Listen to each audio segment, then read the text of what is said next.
Fighting's continuing in Sudan despite a 3-day truce extension. 530 people have died in 2 weeks of conflict. Hundreds of thousands of French citizens demonstrated against the pension reform on Labour Day as clashes break out in Paris and Lyon.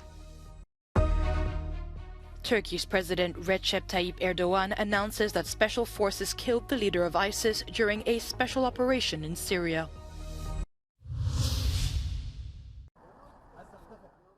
Despite an agreed 72-hour ceasefire extension, explosions and gunfire. Both sides in Sudan's war, the army and the RSF, blame each other. Some hope, though, with the United Nations saying the two warring generals have agreed to send representatives to talks, possibly in Saudi Arabia. None of the ceasefires has been respected in total. They have all been respected partially and sometimes only in some locations and not in others. At an emergency meeting of the Arab League in Cairo, Egypt called for an immediate and comprehensive cessation of fighting. Sudan's health ministry says 530 people, including civilians and combatants, have been killed in the conflict, with another 4,500 wounded. Tens of thousands have fled Khartoum and other cities, and more than two-thirds of hospitals in areas with active fighting are out of service, with fighters looting the dwindling supplies. The UN Secretary-General is sending his deputy Martin Griffiths to the region as the fighting enters a third week. Hundreds of thousands of people across France have marched in various cities on Labour Day, voicing their opposition to the pension reform. Unions view the move to increase the minimum retirement age from 62 to 64 as a threat to workers' rights. The General Secretary of the CFDT union at the Paris rally says the discontent about the increase to the retirement age won't be going away soon. On a des chiffres de mobilisation qui sont historiques sur un 1er mai. Donc c'est bien le signe sur la question sociale, pas sur la question politique comme on l'avait eu en 2002, sur la question sociale. C'est le signe que le ressentiment et la colère ne baissent pas. 7 out of 10 French citizens reject the pension reform, according to a poll, despite it being approved by government on the 15th of March. 12 000 policiers et gendarmes sont mobilisés dans toute la France, 5 000 à Paris. Pour l'instant, l'ambiance ici est festive et populaire. Les syndicats veulent faire de ce 1er mai une démonstration massive. Ils sont unis, c'est d'ailleurs la première fois depuis près de 15 ans qu'ils se sont rassemblés pour défiler ensemble pour cette fête du travail. However, the initial calm soon degenerated into moments of tension. Paris and Lyon have recorded clashes between police and protesters, many of them sporting yellow vests, a reminder of the violence that the country experienced that began at the end of 2018. Turkish police and protesters have clashed in Istanbul on Labour Day. Around a dozen people were arrested. Demonstrators were trying to reach the main square, Taksim, which has symbolic importance after unknown gunmen opened fire on people celebrating May Day in 1977, where dozens were killed. President Recep Tayyip Erdogan's government has declared the square off-limits to demonstrations. However, there are frequent clashes between the police and protesters who try to reach the area.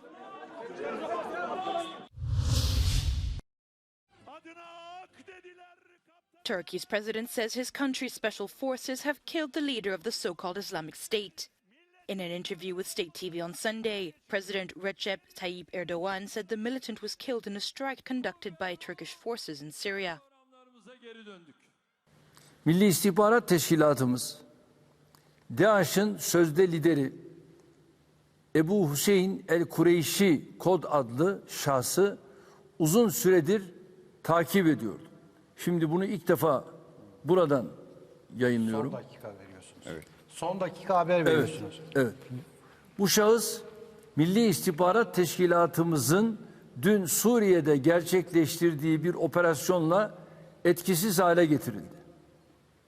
İnşallah bundan sonra da terör örgütleriyle ayrım yapmadan mücadelemizi sürdüreceğiz.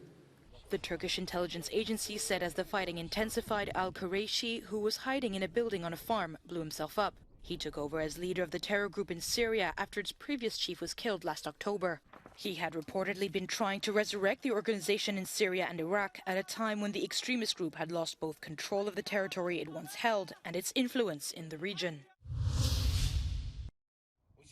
Ukrainian President Volodymyr Zelensky has been handing out medals as a widely expected counter-offensive approaches. On Sunday, he honoured the border guard force at an unidentified military base and wished them success in the main battles that he said were coming soon. Шановні воїни, вже скоро головні битви. Ми маємо звільнити нашу землю і наших людей з російської неволі. Ми маємо відновити повну лінію нашого державного кордону, як на суші, так і на морі. Я впевнений, що героїзм, надійність, стійкість наших прикордонних військ потужно допоможуть Україні на цьому важливому історичному шляху.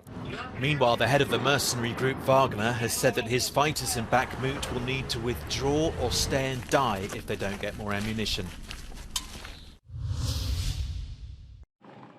On his return journey from Hungary, Pope Francis has said the Vatican is working on a plan to help bring home deported Ukrainian children taken to Russia.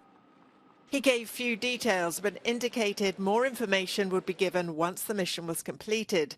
The Pope said the Church had already facilitated prisoner swaps.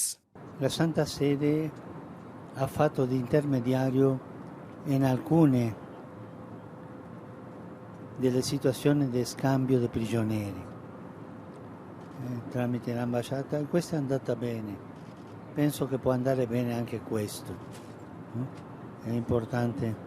Almeno la Santa Sede è disposta a farlo perché è giusto, è una cosa giusta e dobbiamo aiutare a che questo non sia un casus belli ma un caso umano. Russia denies any wrongdoing after the International Criminal Court issued an arrest warrant in March for Russian President Vladimir Putin and Russia's Children's Commissioner over the alleged abductions.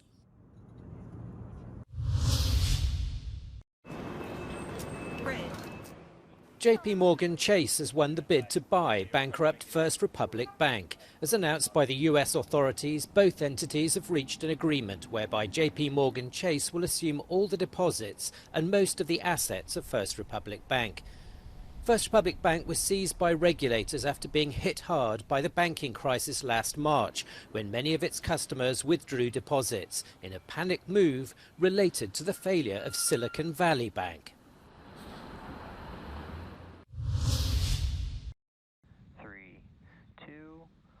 SpaceX has successfully launched one of the most powerful rockets in the world. The Falcon Heavy rocket was shot up into orbit from the Kennedy Space Center in Cape Canaveral, Florida on Sunday night. Its mission: carry 3 satellites into orbit. In April, a similar rocket exploded minutes after blasting off, causing it to crash into the Gulf of Mexico. Another test last week pulverized enough concrete to raise concerns about its environmental impact and sparked a fire in a nearby wildlife refuge. In a bid to get more people to use public transport, Germany has launched a €49 monthly pass for urban and regional travel. From Monday, people will be able to use it on trains, trams, buses, the metro, and even ferries. Authorities hope to attract an extra 5 to 6 million subscribers to public networks. Ich kenne viele, die das haben und das sehr feiern. Ich werde das jetzt beantragen, einfach weil es eine super Möglichkeit ist, auch für junge Leute. The ticket is available via smartphone app or as a chip card. However, prices are expected to be increased gradually. The new offer follows on from the highly successful €9 ticket that ran for a 3-month period last summer, with sales topping 50 million. Germany isn't the first country to launch this kind of initiative. A similar drive to reduce private car use has been even more effective in Luxembourg, where public transport was made free of charge 3 years ago. However, the pass's success is not guaranteed, as some highlighted that many commuters who live far from the city centre don't have the rail infrastructure that could replace the car.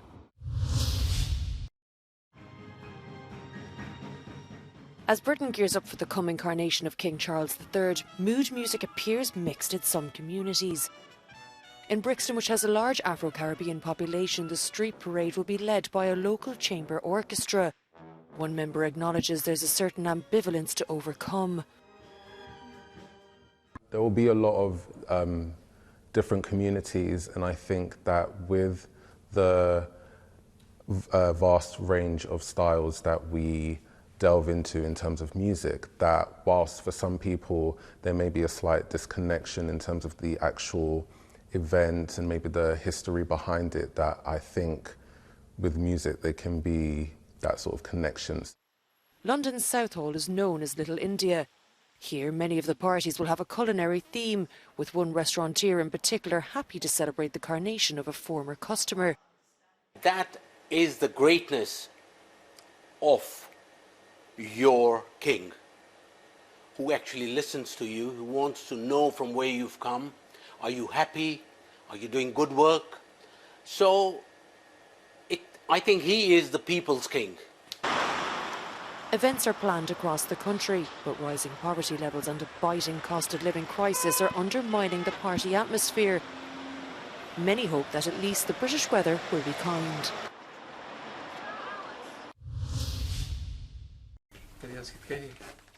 Iconic Russian fashion designer Slava Zaitsev has died aged 85. Affectionately known as the Soviet Christian Dior, the courtier was reportedly taken to hospital with stomach bleeding and died at the intensive care unit. Heralded as an innovator who wasn't afraid of bold experiments, his striking and colourful designs were sported at countless fashion weeks through the decades. Closely watched by the KGB for his contact with Western designers, his dresses were popular with Russian President Vladimir Putin's ex-wife and the wife of former Soviet leader Mikhail Gorbachev.